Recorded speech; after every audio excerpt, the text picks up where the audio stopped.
다음 주제 가보겠습니다. 이번에는 대검찰청 앞에 있는 화한 이야기입니다. 화면 좀 봐주세요. 여기 보시면 여기 보면 몇 가지 글자가 써 있는데 글자 뒤에 배경으로 화한 보이시죠? 이게요 300개 정도가 지금 대검찰청 앞에 있답니다. 그러니까 대검찰청 정문 옆에도 화환이 있고요. 그 자리가 부족해서 그 건너편까지 화환이 지금 있다고 합니다. 아마 이거 처음 보는 외국인이 여길 지나가게 되면요, 여기가 무슨 꽃 이런 시장인가 뭐 이렇게 느낄 수도 있을 것 같습니다. 이렇게 화환이 많이 있다는 거죠. 자, 그러자 이 지역을 관할하는 서초구청 28일까지 화환 철거 안 하면 강제 철거하겠다. 그럼 이거 시간이 지났잖아요. 이거 28일이면. 어제로 끝났습니다. 그러자 여기 이제 보수단체들이 있었어요. 요거를 뭐 어떻게 보면 좀 책임을 진다고도 할 수 있는데 시간을 좀 달라 그랬답니다. 다음 주 월요일에는 철거를 할 테니까 시간을 좀 달라. 뭐 이렇게 얘기가 됐습니다. 그래서 지금 일단 서초구청이 얘기한 시간은 지났거든요. 그래서 이게 어떻게 되는지는 모르겠으나 일단 이런 모습이었습니다. 다음 보겠습니다. 이 화환과 관련해서 여당 내에서도 어떻게 보면 비판이 좀 있죠. 김당국 의원이 이제 가장 대표적으로 이제 쓴소리를만 해요. 여기서 지금 보면. 자, 이거 시민 안전 문제다. 떨어진 나뭇잎 밟고 미끄러지는 사고 이거 위험할 수 있다. 다음입니다. 장관 지시 불복하고 화환으로 정치적 위세 과시. 검찰총장이 자신만의 정치를 하는 듯. 그러니까 이 화환을 정치적 위세 과시하는 겁니까? 이렇게 지금 묻고 있는 겁니다. 이 화환이 이렇게 많이 와 있는 것에 대해서. 지금 상황이 좀 이렇습니다. 자, 그럼요. 벌써 지났습니다. 며칠이. 윤석열 검찰총장이 화환과 관련해서 국회에서 질문을 받고 한 얘기가 있습니다. 확인해 보겠습니다. 저 총장님. 네. 지금 대검 주변에 소위 총장님 응원하는 화환들이 몇 개쯤 있습니까? 그래서 뭐 아침에 보니까 많이 있는 것 같은데 세보지는 않았습니다. 이스라엘 150개 정도 있다는데요. 어떻게 생각하십니까? 하여튼 그분들 제가 그 뜻을 생각해서 또 해야 될 일 열심히 하겠습니다.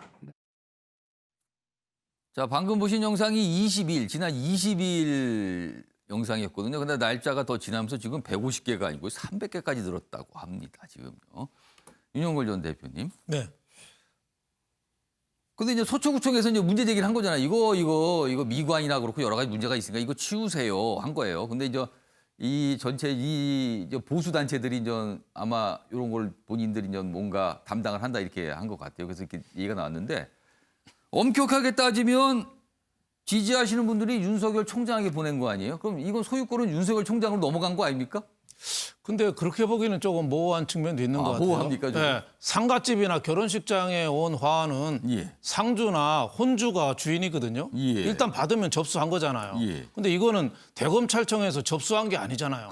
그냥 갖다 놓은 대검찰청 앞에 길에다가 놓은 거잖아요. 도로에. 그렇군요. 그러니까 윤석열 검찰총장이 뭐 치워라 뭐라 할 그거는 아닌 것 같아요. 접수했다면 안으로 들어갔겠죠. 안으로 들어간 거는 그거는 어떻게 보면 윤석열 책임인데 예. 이건 책임이 아니지 않느냐. 저게 참 상징하는 게 있는 것 같아요. 문재인 정부한테 가장 신뢰를 얻어서 고속 승진해서 검찰총장이 된 사람이 예. 살아있는 권력을 수사하다가 마찰에 빚어가지고 저렇게 또 보수 윤석열 검찰총장을 가장 어떻게 보면 적폐청산 수사할 때 싫어했던 보수 단체들이 예. 잘한다고 화환을 340개나 보낸 거. 그게 불과 몇 년이 불과 안 됐어요. 뭐 작년 뭐 여름에 전 예. 총장 됐는데 불과 1년 한 2, 3개월 만에 세상이 이렇게 바뀌었나 이런 생각이 들고 역사는 저걸 어떻게 평가할까 이런 생각이 드는데 제가 보기에는 어느 정도 이제 보수 단체들이나 개인들이 많이 보냈잖아요. 이제 효과는 충분히 거뒀다고 봐요. 윤석열 검찰총장의 지지하는 마음, 예. 검찰 중립, 독립성을 꿋꿋이 갖고 살아있는 권력을 제대로 수사해라 이런 성원의 표시 아니겠어요? 예. 그건 뭐 충분히 전달이 됐으니까 서초구청도 아마 이번 주 뭐 28일까지 최후 통첩이라니까 날짜 지났습니다. 이제 지났으니까 이제는 예. 뭐 치워도 큰 지장은 없지 않느냐 이렇게 생각이 들고 예. 또 340개가 너무 또 그 오금에 가며 그 하니까 미관상도 뭐 그렇게 좋지는 않으니까 예. 적절한 시기에 처분하는 게 좋지 않겠느냐. 서초구청장이 서울시에서 유일하게 또 야당 국회의원이거든요. 야당 소속이에요, 그러니까 자칫하면 야당. 또 오해받을 수가 있으니까 이번 주말 정도는 치우는 게 좋겠다 이런 생각이 듭니다. 여기 보시면은 인도에 놓여 있는 거잖아요. 그러니까 길이 좀 좁아졌어요. 그러니까 아무로 다니시는 분들이 좀 불편할 수도 있는 상황이긴 합니다. 지금 이 모습이요. 자, 윤종군 전 행정관. 방금 전에 저 김남국 의원이 한 얘기요. 다음 이거 말고 다음 걸 보겠습니다. 여기 보시면 김남국 의원이 화환으로 정치적 위세를 가시하는 거 아니냐고 이렇게 분석을 했어요. 윤종군 전 행정관께서 이 분석 어떻게 보십니까? 그 뭐 앞에서도 말씀하셨지만은 화환의 소유주가 예. 뭐 윤석열 총장이고 총장 집무실 주변에 배달된 저런 화환을 계속해서 안 치고 놔둔다. 그러면 스스로의 의지, 적극적인 의지를 가지고 그때 이제 소유권이 확실히 넘어간 네, 거니까. 위세를 가시하고 있다 이렇게 이제 표현할 수 있겠지만 예. 검찰청 밖에 있는 거기 때문에 본인이 적극적 의지를 가지고 뭐 활용한다 이렇게 평가하기는 좀 너무 좀 과도한 것 같고요. 예. 다만 이제 이런 상황을 좀 이렇게 즐기고 있기는 한 것 같아요. 지난번에 이제 며칠 전에 국정감사에서 정치 진출 의지에 대해서 질문이 나왔었고 그때 저 화환에 대한 질문이 나왔지 않습니까? 제가 봤을 때는 이제 뭐 일반적인 검찰총장 공직자라고 한다면 그 화환 얘기가 나왔을 때 이런 거 보내지 마셔라. 제가 불필요하게 정치적인 또 오해를 살 수도 있기 때문에 이런 거 보내지 않으셔도 맡은 바 직분을 충실히 수행하겠다. 이렇게 좀 얘기했었을 것 같아요. 그런데 거기서도 이제 딱 잘라서 이제 그런 얘기를 하지 않고 예. 약간 이제 좀 뭐랄까 즐기는 듯한 그런 느낌으로 이제 받아들여지는 그런 이제 말씀을 하셨어요. 그런 것 때문에 이제 불필요하게 저런 논란을 좀 일으키고 있지 않는가 그런 생각이 듭니다. 아무튼 이 화환 참 많은 분들이 이 얘기를 많이 하시더군요. 이 화환에 관해서. 예, 이윤석 전 최고위원. 정치적 위세를 과시한다라고 하는 능동적인 행동을 하는 사람들이 있죠. 그런 사람들이. 예를 들어 수사를 받는데 대검 앞에다 10만 명씩 모여가지고 막 예. 그 대검 건물에다가 중앙지검 건물에다가 레이저 쏘면서 이렇게 뭐 윤석열 퇴진 이런 거 쏘고 있는 분들, 그 집회 사회를 보신 분들 이런 분들 같은 경우에는 당연히 그런 정치적 위세 과세에 동원된 거고요. 아니면 뭐 사실 지지자들이 하는 거 아니겠습니까? 지지자들이 뭐 굉장히 이색적인 방법을 응원하기도 합니다.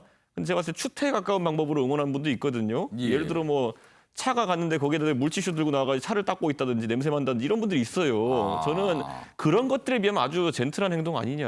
저는 그런 생각을 하고 이 어떤 적극적인 팬덤의 문제를 지적하기 위해서는 예. 아까 제가 언급했던 그런 사례들 모여가지고 건물에 레이저 쏘고 무슨 뭐 그런 집회 사회 보고 뭐 그다음에 뭐 차 물티슈로 닦으면서 좋아하고 이런 분들이 보기 안 좋은 거지. 화한 정도는 우리의 그 문화 안에 있는 그런 것이기 때문에 예. 크게 문제되지 않는다 이렇게 봅니다. 하여튼 뭐 정치적 위세 아니냐 뭐 이렇게까지 해석이 나왔고 뭐 하여튼 여러 가지 말들이 있습니다. 정치권에도 보면 국회의원분들도 이거 만나면 이 화한 얘기를 많이 하시더군요. 아무튼 그래서 굉장히 좀 주목을 받은 얘기였습니다. 다음 기사 좀 하나 보겠습니다. 관련된 내용입니다. 자, 이런 가운데 윤석열 총장 지방검찰청 방문을 재개했다. 그런데 첫 목적지가요 대전지검입니다. 여기는 원전 폐쇄 수사 이와 관련된 곳이고요. 그리고 윤석열 총장과 가까운 검사들이 있는 곳으로 또 알려진 곳입니다. 기사 보겠습니다. 대전행을 놓고 다양한 해석이 나오자 검찰은 코로나로 연기됐던 일정 다시 하는 것뿐입니다. 그렇습니다. 올 초부터 지방검찰청을 좀 다녔죠. 부산도 가고 그랬습니다. 뭐 그런 설명이에요. 그런데 지금 상황인 만큼 그렇게 단순하게만 보이지 않는다는 거죠. 그런 가운데 대선 선호도 여론조사가 있었는데 15%대를 기록을 한 겁니다. 앞서서 화환도 보셨죠? 지지율 조사도 나왔어요. 다음 화면입니다. 여기 보시면 RN서치가 조사한 내용이에요. 이재명, 이낙연, 두 인물 여당의 아주 유력한 주자들이죠. 20%대입니다. 그런데 어제 이 지지율 조사 주목받은 건 여기입니다. 15.1%입니다. 그러니까 윤석열 검찰총장이 포함이 된 대선 차기 대선 주자 여론조사가 꽤 있어요. 그렇지만 이 정도 수치는 상대적으로 굉장히 높게 나온 거거든요. 그래서 어제 좀 주목을 받았습니다. 자, 그럼요. 이와 관련돼서 야당 내 한 의원이 한 얘기가 있습니다. 대선과 관련해서 들어보겠습니다. 그러니까 기존의 당 잠재 후보들의 지지율을 뺏어가면 네. 그거는 뭐 이렇게 제로섬 게임이 되기 때문에 별 의미가 없는데 적어도 지금까지는 보면은 그 별도의 윤석열 표가 있다. 그 매니아들이 생기는 것 같아서 그 이제 매기 효과라는 게 있지 않습니까? 매기 효과. 많은 분들이 이제 야권의 후보들의 활동력이 좀 부진하다고 보는 입장에서 보면은 매기가 들어와서 확 그냥 그 휘젓고 다니면은 동반 상승 효과? 서로의 그 자극 효과도 있고 판을 이렇게 활성화시키는 효과가 있죠. 저희 범야권 저희 후보로 분류된다면 당연히 그런 효과를 기대하죠. 그러니까 이른바 매기 효과. 어떤 이 우물이나 어떤 뭐 강이랄까요? 뭐 개천에 매기가 딱 들어있으면 막 다들 움직임이 빨라지는 거잖아요. 뭐 이런 효과가 있지 않을까 이런 전망인데요. 박세하 교수님, 네. 이 매기 효과 가능할까? 어떻게 보세요? 뭐 분명히 있겠죠. 뭐 그동안에 사실 야당이 가장 뼈 아픈 부분이 인물이 없다라는 거 아니겠습니까? 예. 그동안에 이 차기 지도자 이 적합도 조사 또는 뭐 인지도 조사 이런 거 했을 때 이 야당 출신 대권 소위 잠룡이라고 하는 사람들의 지지율이 너무 낮게 나와가지고 사실 존재감이 없었거든요. 이런 상황에서 국민의힘이 불과 2, 3년 전에 정권의 그 마치 뭐 도구다 이렇게 했던 예. 윤 총장을 이제 와서 반기자니 예. 참 뭐 어떻게 보면 슬픈 자화상이에요. 이거를 가장 적극적으로 해석한 게 그나마 긍정적으로 해석한 게 매기 효과. 윤석열 총장이 이렇게 올라가는 거 보니까 예. 문재인 정부에 실망하는 사람들이 많은가 보다. 우리가 더 열심히 해야 되겠다. 이런 마음이 들지 않겠냐. 이게 매기 효과예요. 근데 이걸 바라보는 눈은 자신들의 후보나 자신들의 그 당 안에 있는 사람들은 오르지 않고 예. 당 바깥에서 있는 그것도 현직 검찰총장인데 예. 이분의 지지율이 사실 유력 대선 주자의 기준점이라고 할 수 있는 15%를 넘어섰다. 이거는 사실 국민의힘으로서는 굉장히 뼈아픈 대목인 거죠. 지금 여기 지지율 이 그래프 다시 보겠습니다. 여기 보시면 여기 윤석열 총장이 15.1%잖아요. 그 뒤를 잇고 있는 게 홍준표 의원 그리고 안철수 대표입니다. 그런데 홍준표 의원은 엄격히 뛰면 무소속입니다. 국민의힘 소속이 아니에요. 그리고 안철수 대표는 국민의 당대표입니다. 역시 국민의힘 소속이 아니고요. 국민의힘 소속은요. 이 그래프 뒤에 안 나오는 쪽에 있는 겁니다. 지금 이게 지금 상황이거든요. 자, 이런 상황을 보면서요. 아까 조혜진 의원은 매기 효과 이런 얘기를 했지만 반면에 여당 소속인 정청래 의원은 이런 얘기를 했습니다. 지금 윤석열 총장 지지율 오르는 거 이거 국민의힘의 이거 재앙일 수도 있다.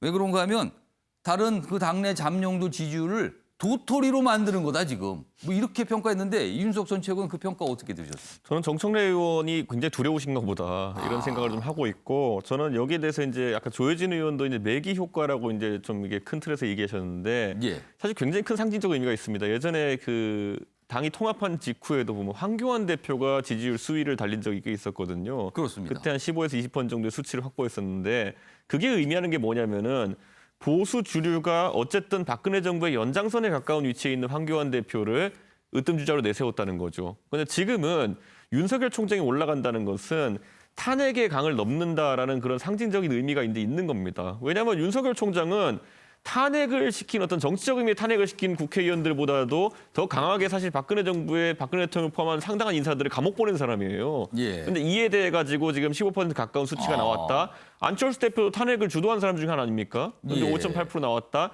저런 수치를 다 합치면은 이제 보수의 주류에서 탄핵에 대한 이견 때문에 그 당시에 황교안 대표를 밀었다든지 이런 전략적 선택보다는 예. 이젠 누구라도 이길 수 있는 사람 쪽으로 표를 몰아주자라는 공감대가 형성되는 것인데 저는 이거야말로 민주당이 가장 경계해야 될 지점이 아니냐. 예. 지금 저희가 보수 정당 내에서 탄핵의 강을 넘자라는 표현을 계속 써오면서 그걸 실질적으로 해오려고 했지만은 예. 불가능했는데 결국엔 윤석열이라는 사람을 통해 가지고 그게 실현될 수 있는 가능성이 있다. 조혜진 의원이 아까 말했던 확장성이라는 측면이 그런 측면이거든요. 그래서 저는 이게 한번 거치고 나면 저도 요즘 보면 동네에서 윤석열 총장에 대한 질문 들으면요.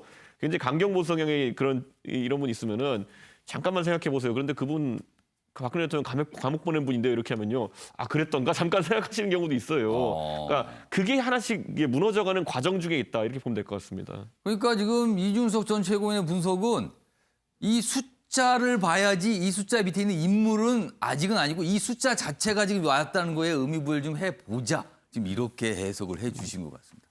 윤종군 전 행정관께서 지금 하신 말씀이 있다고 손을 들어주셨어요. 30초 드리겠습니다.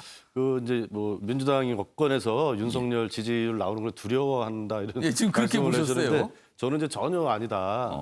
오히려 윤석열 총장이 야권의 대권 후보가 되는 것을 많이 반기는 분위기예요. 아, 오히려 반긴다. 그렇죠. 말은 안 하지만 속으로는 뭐 윤나땡이다 뭐 이런 말까지 나올 정도로 예. 윤석열 총장이 이제 야당의 대권 후보로 나와주면 땡큐다 이런 게 있는 거죠. 이미 검찰이라고 하는 조직 문화는 국민들을 수사하고 이제 감찰하고 이런 역할을 했던 사람들이에요. 그리고 이제 그 전례를 다 우리가 봤지 않습니까? 황교안 대표로 대변되는 검찰 출신 정치인의 어떤 정치적 역량이랄까 이런 것은 이미 국민적인 평가가 끝났다. 그리고 어쨌든 정치인들은 싫으나 좋으나 해도 현장에서 예. 국민들 의견을 듣고 여론을 수렴하고 이런 역할들을 예. 해왔던 사람들이거든요. 저희가 봤을 때는 절대로 윤석열 총장이 예. 야권의 대권 후보가 돼서 국민의 선택을 받기가 대단히 힘든 사람이다. 예. 이렇게 보고 있기 때문에 수치가 15%가 나오든 뭐 20%가 나오든 이제 야권의 지지율 수치잖아요. 그렇기 때문에 두려워하거나 이런 기류는 전혀 아니다 이런 말씀 좀 그러니까 드리고 분석이 싶습니다. 다른 겁니다. 윤석열 총장 이렇게 지지율이 오름세에 있는 거 이게 국민의힘의 재앙일 것이냐? 아니다. 여당 입장에서는 윤나 땡이다. 이런 표현도 등장하는데 그것일 것이냐. 지금 완전히 다른 방향의 해석이 나왔습니다. 지금 시청자 여러분 그걸 들으셨습니다. 지금 완전히 이 해석이 다르고 있다는 걸.